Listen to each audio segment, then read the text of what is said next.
ஓம் ஸ்ரீ குருப்யோ நமஹ. இன்றைய இறையமுதத்திலே நாம் பார்க்க இருக்கும் ஸ்தோத்திரம் ஸ்ரீ ஆதிசங்கர பகவத் பாதாச்சாரிய அஷ்டோத்தர சதநாம ஸ்தோத்திரத்தின் 20வது ஸ்லோகத்தை பார்க்க இருக்கிறோம். வாருங்கள்.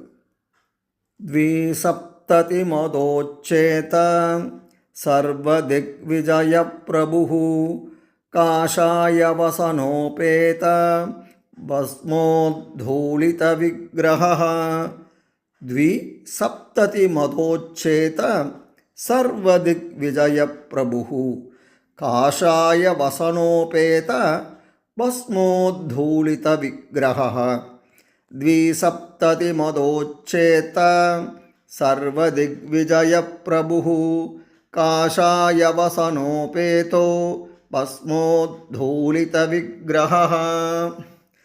காவி நிற ஆடை அணிந்து விபூதியை தனது உடலில் அணிந்தவரும் பாரத தேசம் முழுவதும் சென்று 72 விதமான எதிர்ப்பு கோட்பாடுகளையும் தனது ஞானத்தால் அறிந்து அதனை வென்று அத்வைத தத்துவத்தை நிலைநாட்டியவராகிய ஆதிசங்கர பகவத்பாதரை பணிந்து வணங்குகிறேன். இதன் தொடர்ச்சியை அடுத்த பதிவிலே பார்ப்போம். நன்றி, வணக்கம்.